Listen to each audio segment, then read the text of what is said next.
This happened in October of 2018. It was during the time when I was working at a riding stable. This is by far the freakiest thing that has ever happened. It started off with me mucking out stalls and taking horses in and out of pastures, etc.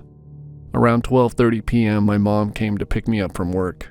Since I work at 8:30 a.m., I work for the morning hours, then have the rest of the day off. As I got in my van with my mom, she said that she drove past a cornfield a few streets down from the barn. What she saw while on my way to get me was a clown. I asked her what the clown looked like, and she gave me a brief description of the clown. "The clown looked like Pennywise from It, the 2017 remake," my mom said. "I couldn't get a clear view of it, but that's what I remember what he looked like."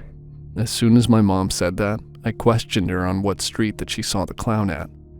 When my mom told me that the cornfield was not far from a trail, I knew what she was talking about.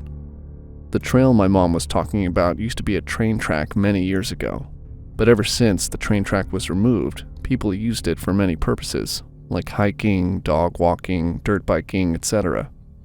My mom wanted to take the trail that was by the cornfield, the one where she saw the clown.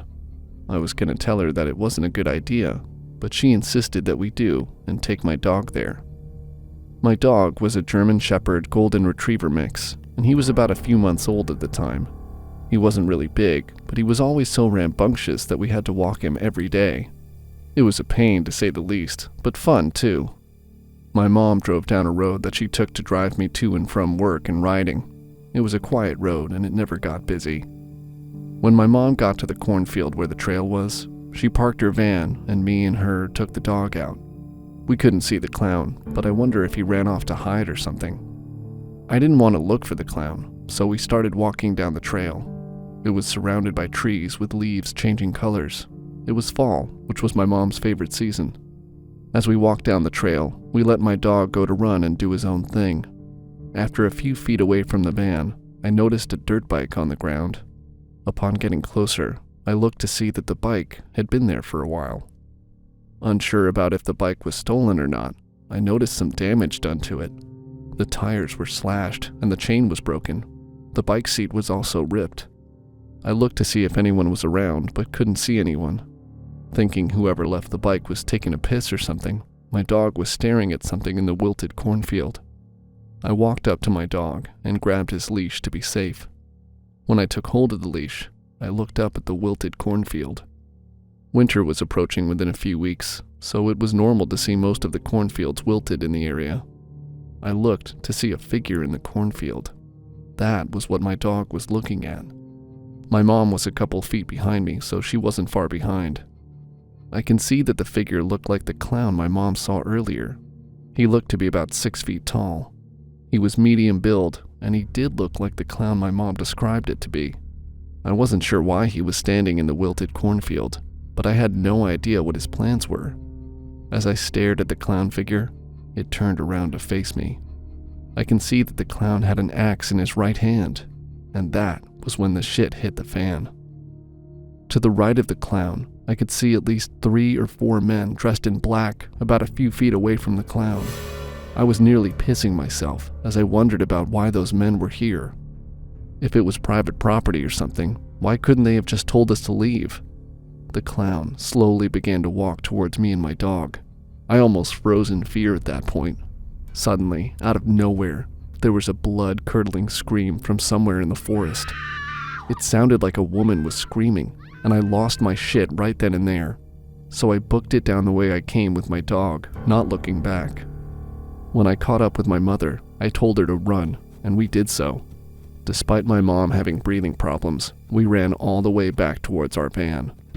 As soon as we got to our van, we looked back to see if the clown was behind us. There was no one following us, but we didn't stay to find out. My mom drove down the road until we got to our hometown, looking occasionally for any vehicle that might be suspicious.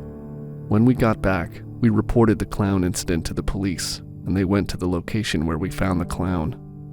Shortly after that, we headed home without any hesitation. The next day, my mom got a phone call from the police when she picked me up from work, and what they said will forever send chills down my spine.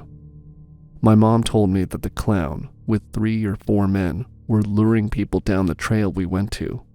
They had found a few bodies of people, one of them being a 6-year-old girl. I was sickened by what the police found, knowing that those men were waiting for me and possibly my mom and dog in the field. If my dog hadn't alerted me and my mom about that clown and his men, I wouldn't be alive today. Let this be a warning. If you see anyone wearing a clown mask in the forest or cornfield, run away from it. Don't stay with the clown if you want to stay alive. I honestly don't think that in this day and age, with movies like It having been popular and the creepy clown craze having taken place a few years back, that you could get away with using a clown as a mascot. I remember seeing an interview on some breakfast news show years back, where actual clowns were complaining that Stephen King's stories and movies had made their occupation more difficult, and thinking, yeah, no kidding. Still, back when I worked at McDonald's, old Ronald McDonald was still very much a friendly mascot. Obviously, some of us who worked there would still look at the big fiberglass statues of him and find them creepy, especially the ones that had started to fade and crack so that the features looked as if they'd melted off. But mostly, Ronald was still considered a cheery character, and the kids were happy to get a Ronald balloon or a Happy Meal with his big red-lipped smile on it. Every now and again, we'd even have a Ronald in the restaurant, a guy who would dress up as the famed clown, and every now and again be joined by another guy dressed as the Hamburglar. These two would then put on a bit of a show for the kids, who would scream when the Hamburglar got close to the Big Macs, and would encourage Ronald, who seemed to somehow be both a clown and a policeman, to catch him and send him to jail. Then the happy clown would give out Happy Meals, toys and balloons, and everyone would go home happy. Though, not every time. Honestly, it somewhat broke the illusion when you actually met the guys playing Ronald. When you saw them around the back by the trash can smoking cheap cigarettes and found out by talking to them that rather than being jolly, they were some middle-aged divorcee for whom dressing up as a clown was a desperation job and a real low moment in their life. I remember meeting one guy who had done 4 years at a respected theater school, only to end up doing kids' parties as Ronald McDonald. On those occasions, it was a bit sad. Other times, it was scary. I remember one night, we had a Ronald who was actually tons better than the others. He came into the restaurant doing some cartwheels and tumbling.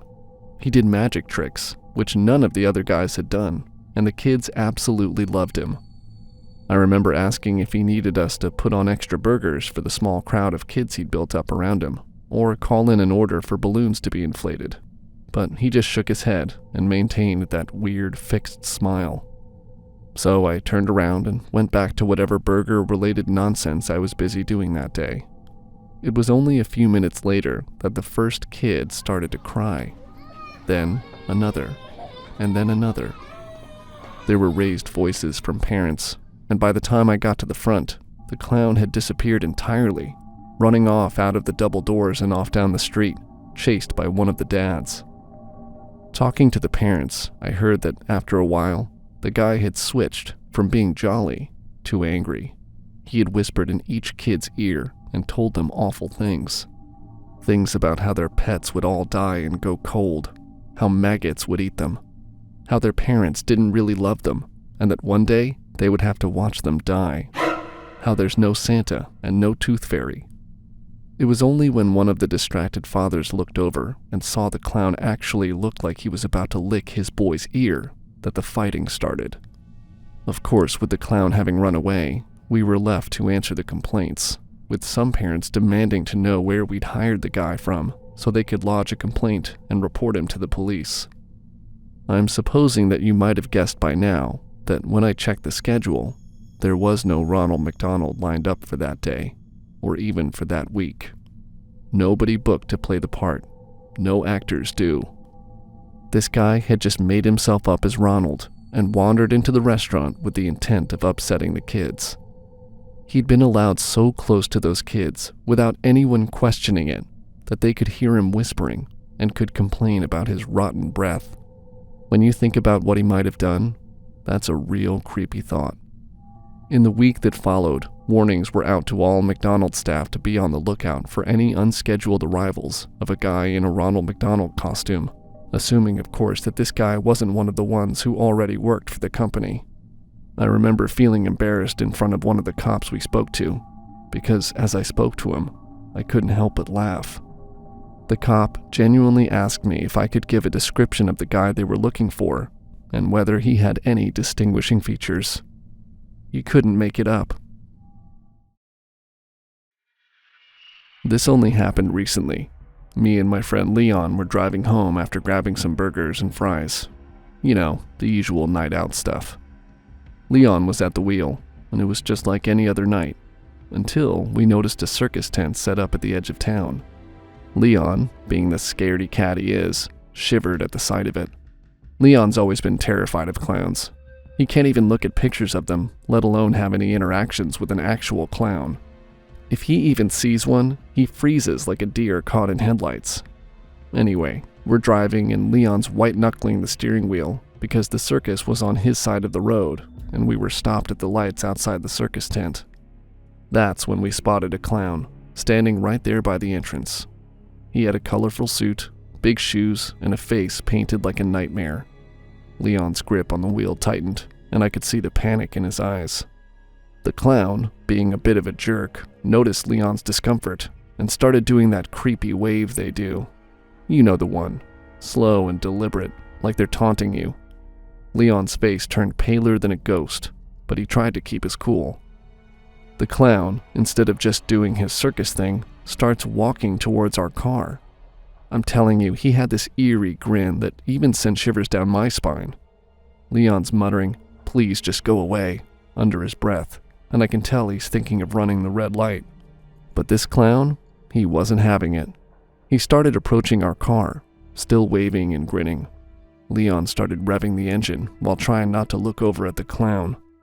The light turned green, and Leon put his foot down to make a run for it and sped through the junction. But the clown, like some horror movie villain, kept waving as we left him in the distance.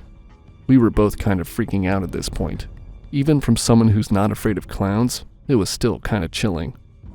After what felt like an eternity, we finally lost the clown. Leon was sweating buckets, and I couldn't blame him. I mean, who expects a clown to turn a simple drive home into a horror show? So there we were, thinking we'd escaped the circus nightmare, trying to calm our nerves with some shaky laughs. Leon didn't really focus on where we were driving. He just drove straight to get out of there, meaning we had taken a slight detour. As we continued our drive home, the road took us through this eerie stretch in the middle of nowhere. No streetlights, just the dim glow of the car's headlights cutting through the darkness. It was the kind of place horror movies are made of. As we drove, out of nowhere, we spotted another figure on the side of the road. My stomach sank when I saw it. Another clown. This one was just standing there, under the feeble glow of our headlights, almost like he was waiting for us. Leon slammed on the brakes and we skidded to a stop. My heart was racing as we stared at this silent, grinning figure. This time, though, there was something different about him. He wasn't waving or approaching the car. He was just standing there, staring with those painted-on eyes. We were frozen, unsure of what to do. Leon hesitated for a moment, then decided to reverse and take a different route to avoid the creepy clown. As we turned onto a side road, we glanced back, and to our horror, the clown was gone. I don't know if it was the adrenaline or the sheer terror, but that encounter left us shaken to the core. We didn't speak much for the rest of the ride home, both of us silently praying that we were finally free from the haunting clowns. But you know, the thing about fear is that it has a way of lingering. Every shadow seemed to hide a painted face. Every rustle in the bushes felt like a clown creeping up on us. That night, we made it home safely. I'm not sure if the random clown in the trees was related to the circus or someone playing a prank, but it was certainly a creepy experience.